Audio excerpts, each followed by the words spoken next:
voltando aqui então, a gente estava terminando a Antiguidade e entramos na Idade Média. O que aconteceu, gente? A maior parte da população mundial nessa época se concentrava na Europa. Na verdade, o mundo só existia para a Europa nesse período. E muito pouco, quase existia. Por quê? O Império Romano entrou em queda. Roma era o mundo inteiro, quase só Roma, né? Ele dominava a Europa, a Ásia e a África, que era onde estava quase toda a população mundial. E toda a Europa estava sendo saqueada pelos bárbaros, estava em crise, estava em decadência, todo mundo estava muito pobre. O que a gente tinha era só, todas as construções estavam sendo saqueadas. Como eles não estavam mais no auge, não estavam mais com a riqueza que tinham antes, o saneamento também ficou por desejar. E o que começou a acontecer? Muita doença. Roma virou um esgoto solar, né? E já vinha acontecendo desde a antiguidade, o cristianismo vinha crescendo. E toda a cultura na Idade Média se voltou para o cristianismo. A religião greco-romana caiu.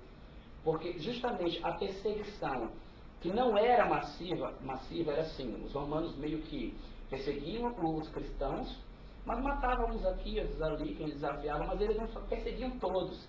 E esse gostinho do proibido fez a religião crescer com muita força. Porque o que eles defendiam tinha muita lógica, tinha muito mais devoção, e não tinha as coisas erradas, e que socialmente também eram vistos como erradas por uma parte da população.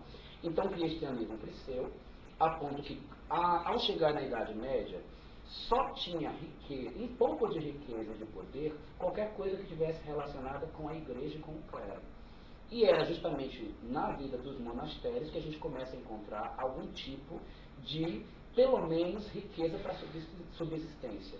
E a partir desse momento que a gente começa a ver a influência da Idade Média principal, que vai ser os jardins de recinto. Que são os jardins que eram feitos em áreas fechadas, e a gente começa a ver os jardins de aromas, os jardins de flores e os jardins de hortaliças, que eram feitas principalmente para a subsistência. Eles faziam as hortinhas deles para uso e consumo próprio. Estavam todo mundo confinado nessa época dentro de muralhas. Fecharam todos os castelos, faziam anéis de muralhas a partir de um determinado pedaço. Quando precisava crescer, fazia outro anel, até que aquele povoado começava a virar cidades. E as cidades antigas romanas que estavam sendo depredadas tiveram que ter anéis, e aos poucos elas iam abrindo mais anéis para poderem crescer, porque nessa época só o que a gente tinha na Europa era invasão, e todo mundo tinha que se proteger dos invasores. Enfim, a gente vai ver principalmente então essas hortaliças, esses jardins de recinto e os jardins de aroma, e fora das construções, tudo muito árido, muito seco, muito vazio.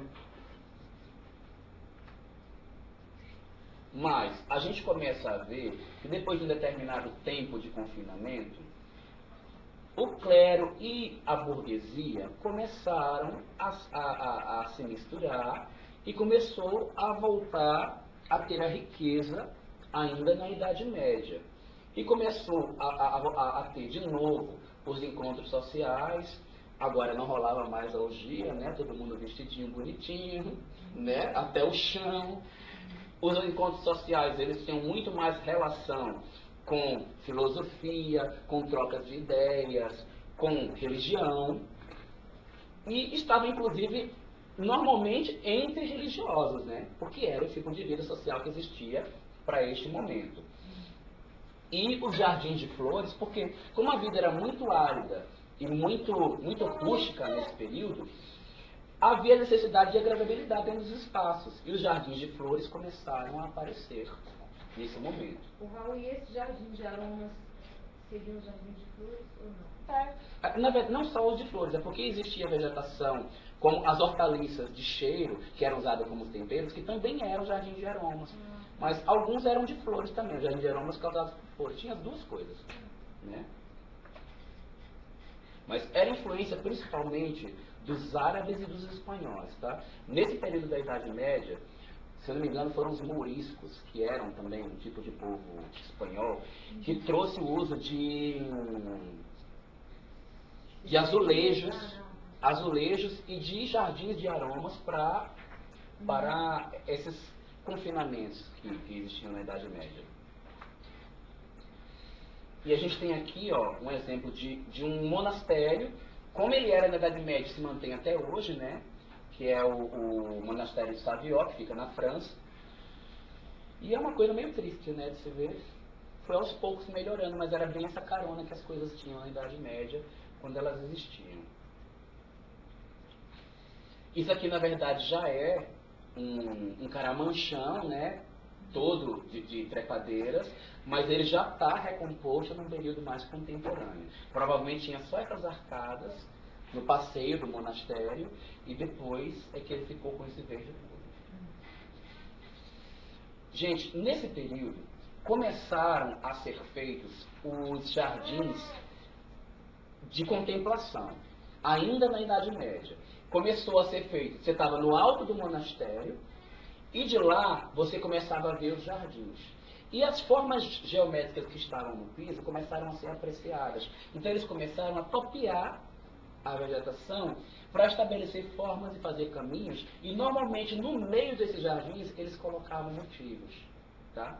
Só que, nesse período, com a economia muito desgastada, muito escassa, com muito poucos recursos, eles não faziam as toperias ricas, mas isso aqui vai ser o início da linguagem que vai ser utilizada no Renascimento, que foi um dos períodos mais ricos do paisagismo que a gente conta da história até hoje. A gente não tem manifestações paisagísticas nem no período contemporâneo tão ricas e tão bem elaboradas como a gente vai ver no Renascimento, e surgiu meio que disso aqui, de uma área central, a maioria dos jardins no Renascimento vão ter isso, por conta desse iniciozinho que já teve no período da Idade Média. Normalmente aqui no centro tinha algum tipo de fonte ou algum tipo de motivo, e existiam caminhos de contemplação ao longo desse jardim, e a área toda topeada. Só que na Idade Média, bem baixinha. No Renascimento, as topearias começaram a subir. E começaram a chegar até quase na escala humana. Tá? Deixa eu dar uma parada aqui, porque a partir daqui a gente começa a ver renascimento.